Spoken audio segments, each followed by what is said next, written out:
Hello beautiful people of the internet, welcome back to my channel. My name is Hannah if you're new here, and I'm so excited that you've joined me today.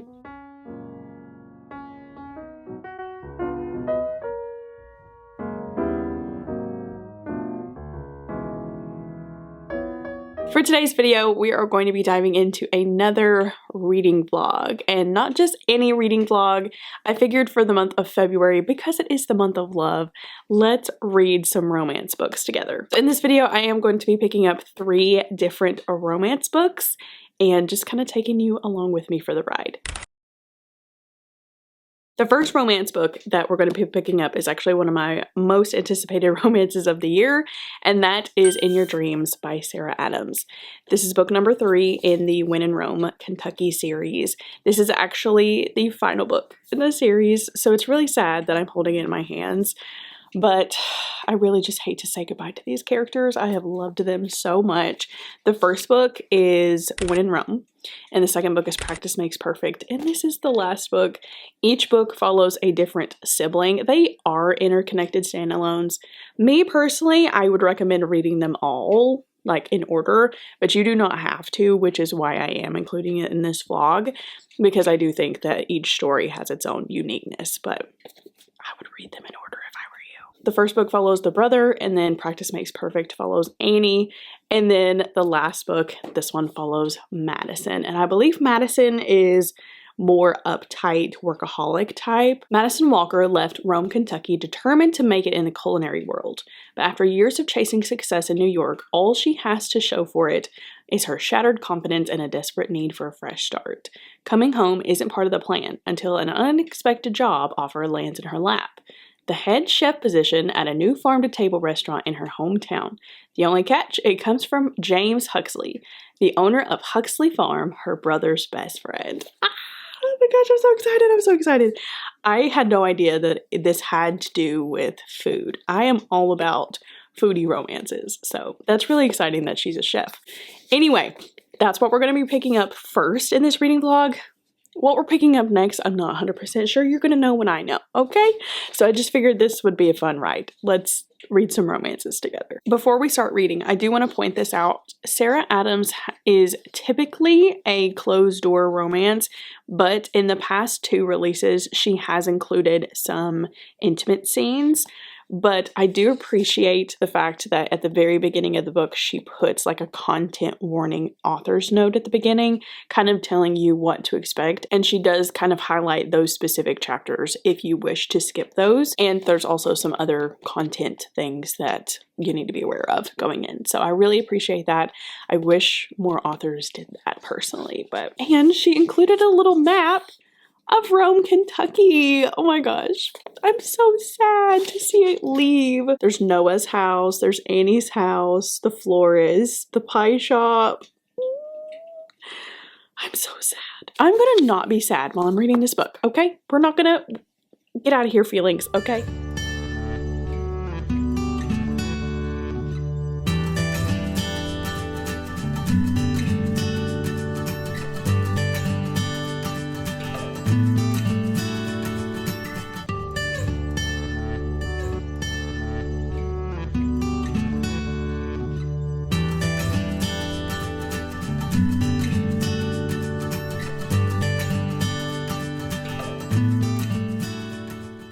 Seeing the other characters from the other books is giving me so much life right now.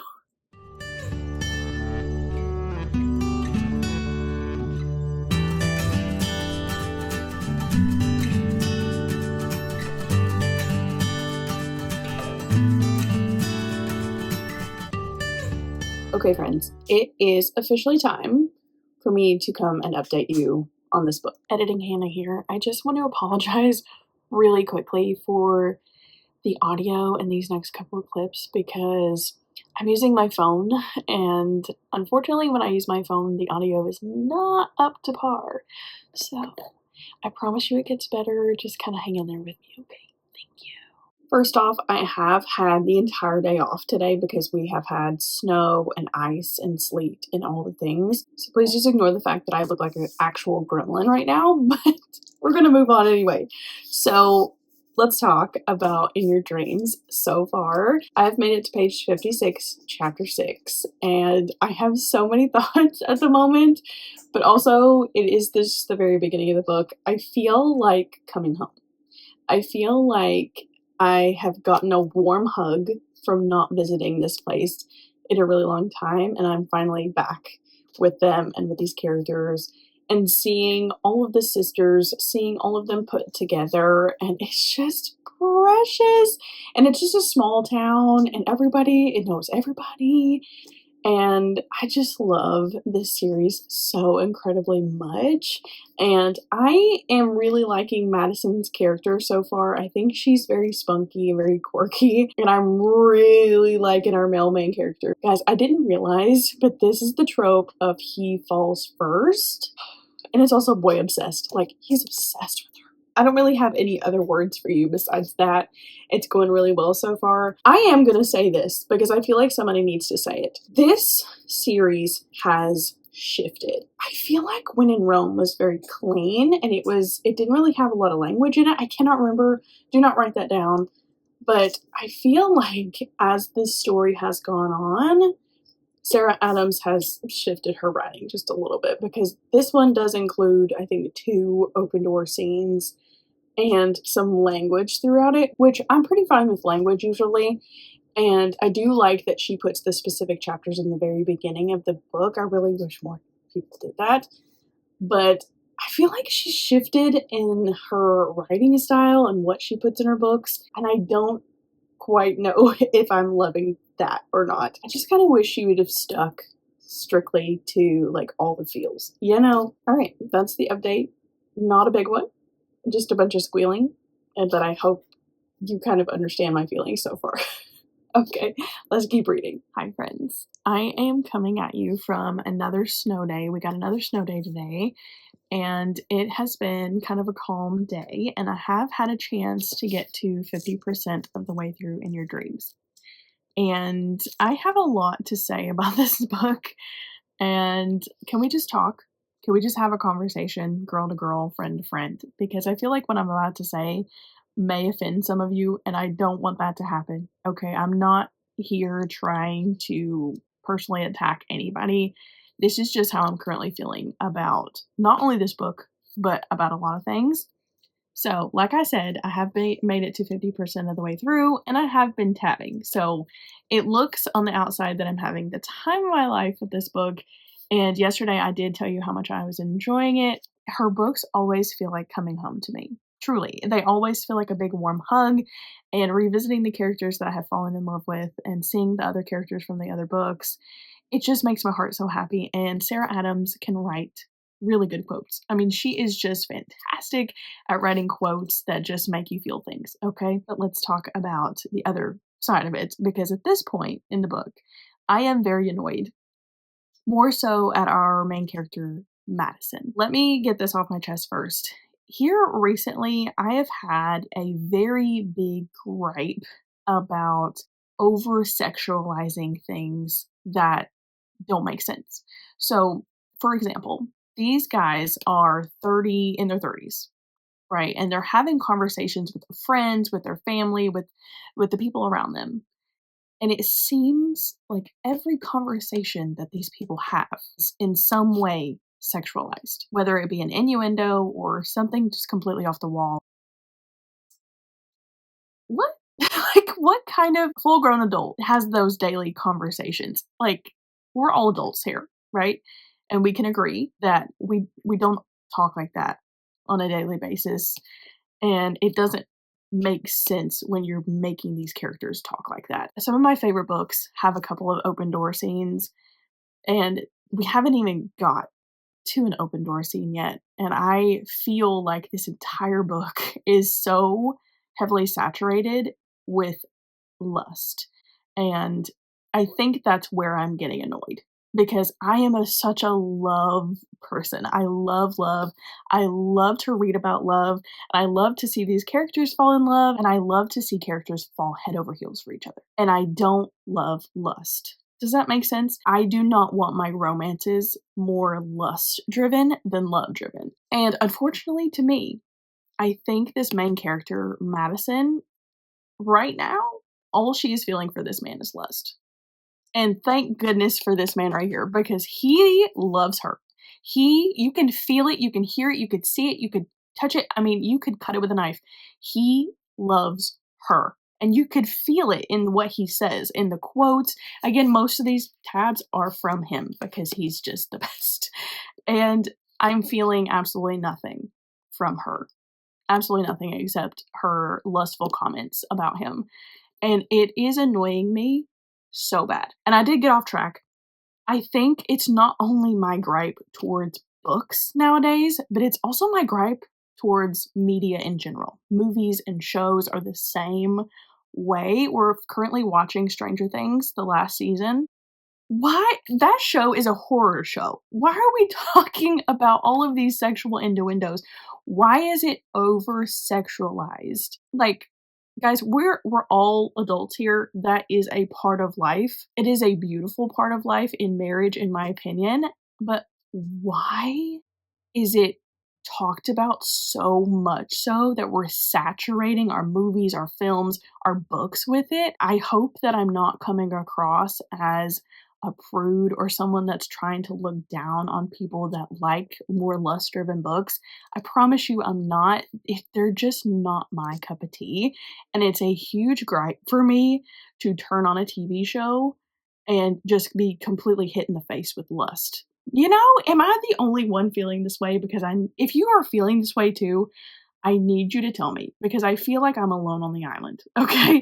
I really do. I feel like I'm alone on the island because, unfortunately, Sarah Adams went from writing super love-filled books where I could feel the love. I could feel it. I could physically feel it. Like Noah and Amelia's book, When in Rome, was so good, and I could tell they loved each other. I'm just not feeling it. I'm not feeling it anymore. I am feeling it from him, but for me, personally, like, where's the love, guys? Where is the love? Like the old-fashioned love where we would write letters to each other and we'd send these cute little text messages. It makes my heart sad. It really does to feel this way about a Sarah Adams book because I loved her characters and loved this world so much, and I still do.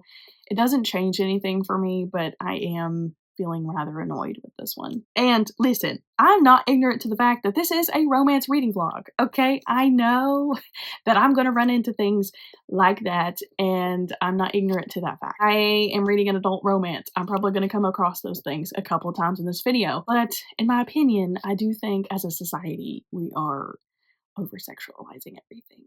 Like, let's go back to writing letters to each other and holding each other's hands. Hopefully the last part of the book I will start to feel something else from her, because right now she's just not doing it for me. So fingers crossed that Madison redeems herself and we start to feel the love. Okay? All right. That's the update.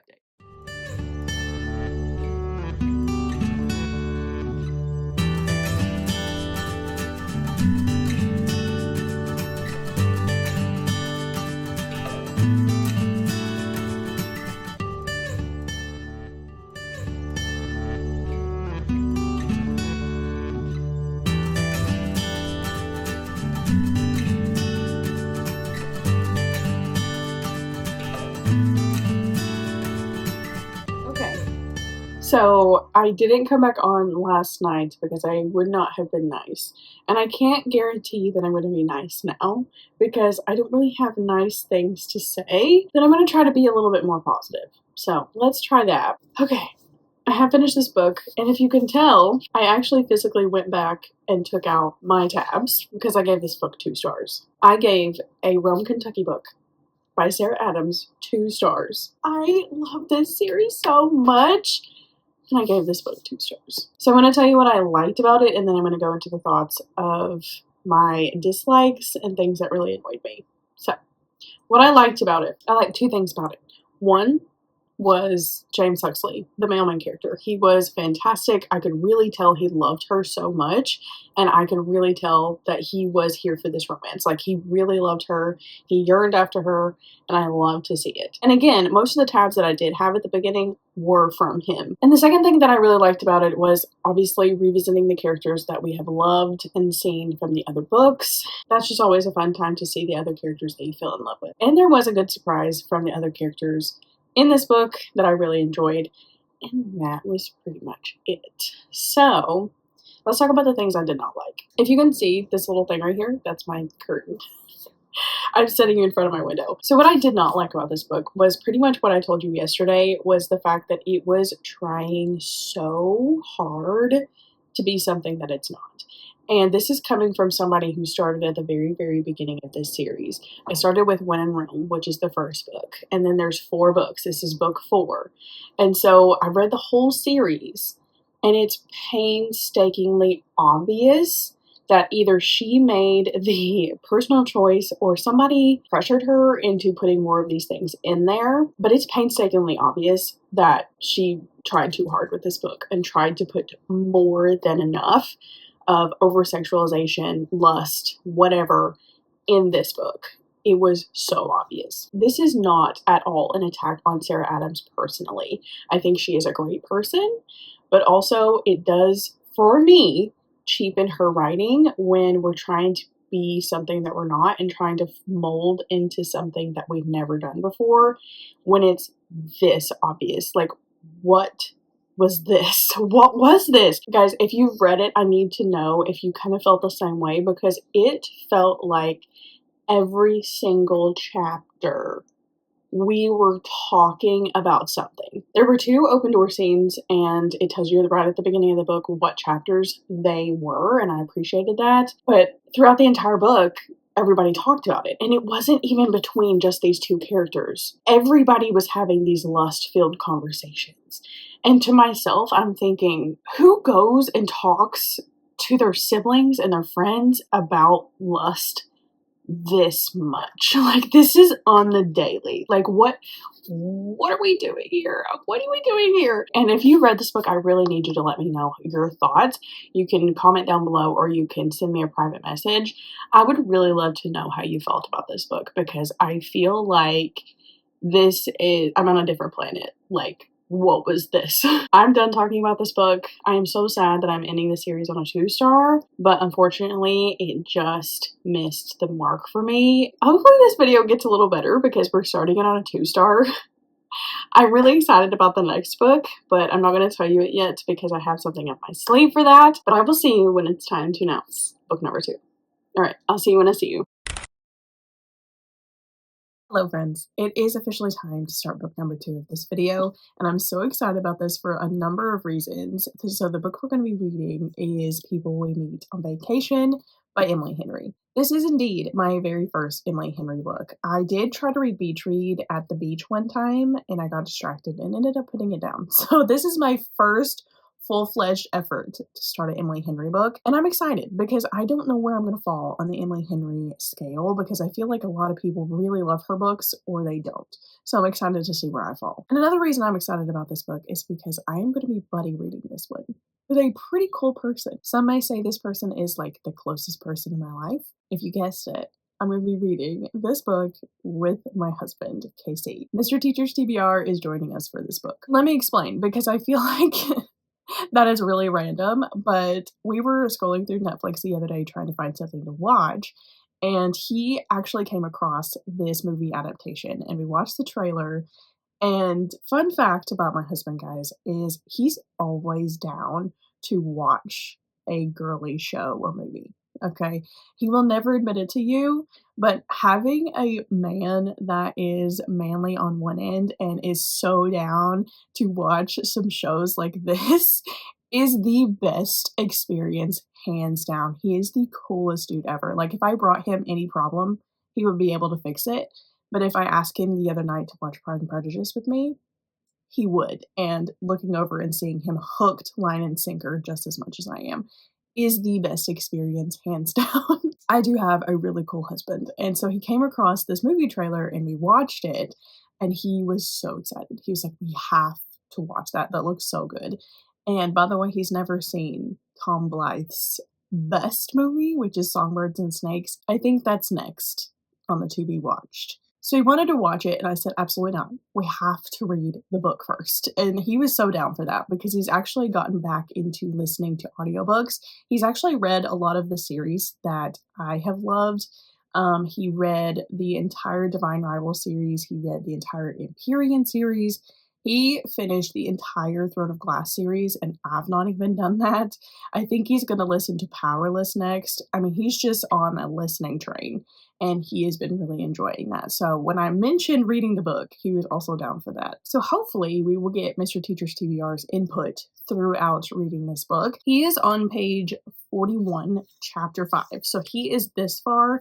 I am reading the physical book that I have, and he's reading it on my Kindle. So hopefully we will try to stay kind of together as we read it, because I would like to chat as we read the book. So obviously you're going to get my thoughts throughout the reading process, and hopefully we can coax him into giving us some thoughts as well. All right, my friends, let's start reading, and I'll see you when I see you. Hello, friends. We are back for another update on people we meet on vacation. And last night, my husband and I sat down and we got to 50% of the way through this book. And I have thoughts, but I also want to hear his thoughts as well.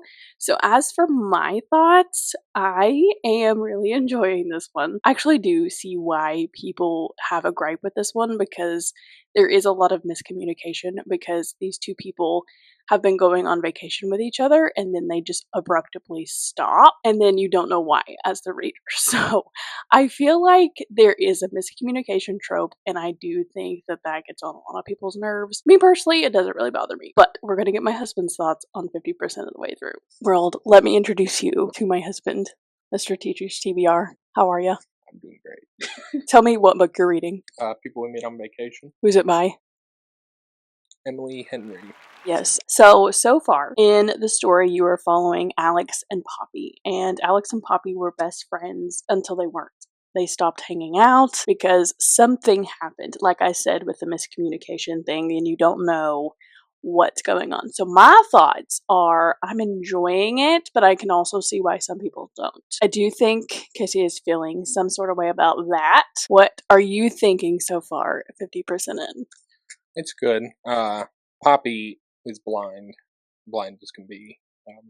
She just needs to realize what's in front of her, because he's a good man. Alex is a good man. He's a good man, Savannah. Right now, what would you rate the book out of 5? If you were going to stop right now, what would you rate the book? A 3.5.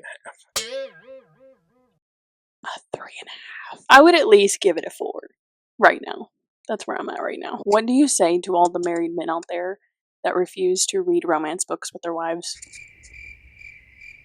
You're missing out, I guess. And what are your thoughts on the movie we watched the other night, Pride and Prejudice? It was a good one. I was surprised, that's for sure. You heard it here, folks. Okay. Men, go read romance books with your wives. We're going to go finish this book, and we'll talk to you when we finish it. Goodbye. Somebody else wants to talk about Emily Henry's book, People We Meet on Vacation. So what did you think about Poppy and Alex? Any thoughts? Very insightful. Everyone say cheese. Hello, friends. We are here to finally update on People We Meet on Vacation. We have officially finished it. We actually just sat down and finished the rest of it this evening. And we have some thoughts, and I think that we switched, like the original update that we gave you, I think we switched opinions, which is hilarious, because I was shocked at the fact that Casey was going to give it like a 3.5. And I was leaning more towards a 4, and that is not the case at the end. I will go ahead and tell you my thoughts, and then we'll get Casey's thoughts. My thoughts, I ended up giving this one 3. I haven't quite decided. I don't know if I'm going to settle on a 3 or a 3.5, because I had a lot of issues the further I got, because the person I was in the last clip saying that I didn't care for miscommunication, I don't know who that woman was, because I really got annoyed at the fact that they wouldn't just have a conversation. Like, so many of their issues, do you agree with that?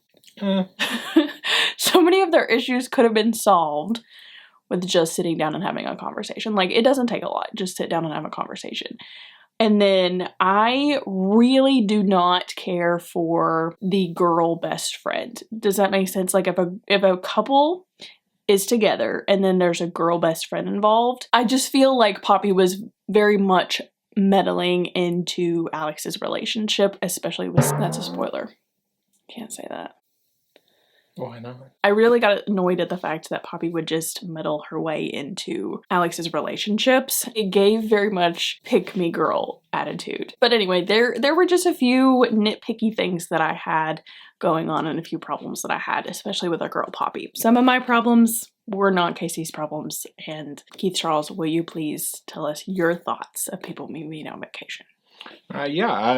It's just two broken people. They both have problems of their own. They fit together like puzzle pieces, but they won't because they think they're magnets and just pulling apart from each other. I don't see it realistically, but I like the relationship, and, you know, I don't think that they could talk, like Hannah was saying, because that's just not their personalities. But you're supposed to have a conversation in a relationship. Right. But they didn't in a relationship. They were friends, and friends avoid the hard topics. Did you have any gripes with Poppy at all? Yeah. Poppy has lots of problems she needs to work out, and so does Alex. So everyone does. But playing blind and just brushing it under the rug, you know, that doesn't help anyone. It hurts everyone. So in the short life we got, you might as well just swing for the fences. So you miss every shot you don't take. Are you trying to motivate people right now? I am. I'm a motivational speaker. It sounds like you're trying to be a motivational Go to therapy, speaker. people. Go to... Seek the Lord. Do you know who needs to go to therapy? Your dog. This is the most anxious animal you'll ever meet. But anyway, so we overall did enjoy it. What did you end up getting it? I'd say 4. It wasn't the best book I've ever read, but I'm a sucker for love. Do you like me? Yeah, I love you. Guys. Heard it here first. So how are you feeling about the movie? I feel like I'm going to enjoy the movie personally better than the book, because I feel like the actors hopefully are going to bring out the love story that I wanted. Hopefully there's not a ton of issues I have with Poppy in the movie. So I feel like personally this is going to be one of those circumstances where I like the movie better than the book.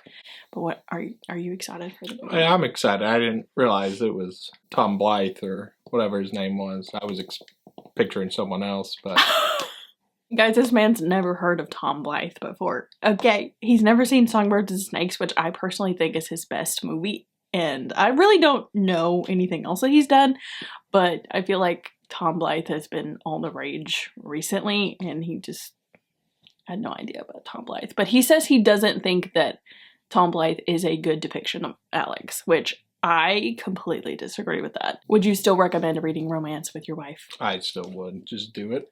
Yes. You'll enjoy it. Don't be a loser. Go read romance with your wife. Go out there and love love. Yeah. We need more love. Yeah.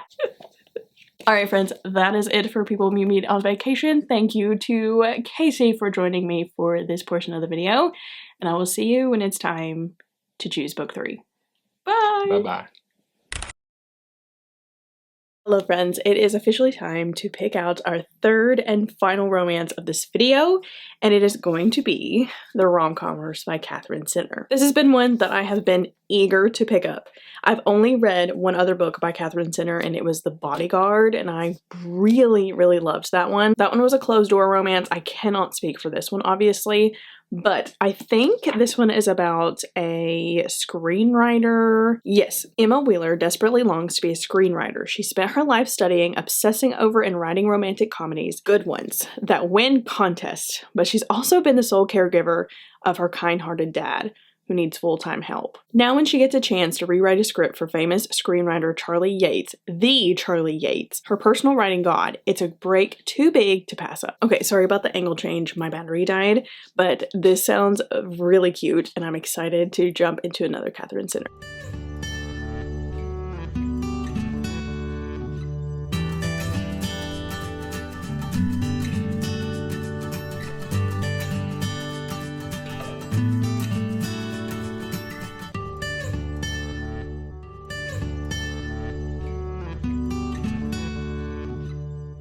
I'm only like 12 pages into this book so far, and I've already forgotten how funny Catherine Sitter is. Like, I'm already having a really good time. Who let me read all these romance books? Because I feel like I had a lot of optimism when I first started this video, and then as we've read, I feel like my optimism has definitely gone downhill. I do indeed have an update on the Rom-Commers by Catherine Sitter, and it's not a good one. I've officially reached 70% of this book, and I've just kind of been reading it here and there. Like you guys saw, I was reading it on my Kindle while I was in bed, and then I have been just listening to it on the way to work and on the way back. So I've just kind of been listening to it here and there. I do think Catherine Sitter's writing is very bingeable, and it is very easy to get through. She doesn't add a lot of fluff, so I appreciate that. So let's recap for a second. So this one is following Emma, who is given the opportunity to co-write with literally her favorite person in the world, which is another screenwriter, Charlie Yates. And Charlie Yates is a big name screenwriter. He's very famous, and obviously the two of them grow closer together because they're spending a lot of time together, and then romance is supposed to ensue. I had extremely high hopes for this one so far, and again, I've not finished it. I still have hope, but I had some extremely high hopes for this one because of the reviews alone. This book has raving reviews. People absolutely love this book, and I understand that because I read The Bodyguard by Catherine Sitter and I really loved it. Emma has caught him twice talking badly about her behind her back. Not only that, he has actually confronted her and said to her face, like, you're worthless and like you're pretty washed up. One of those times was like 70% of through the book, and I feel like at that point we're supposed to kind of like each other.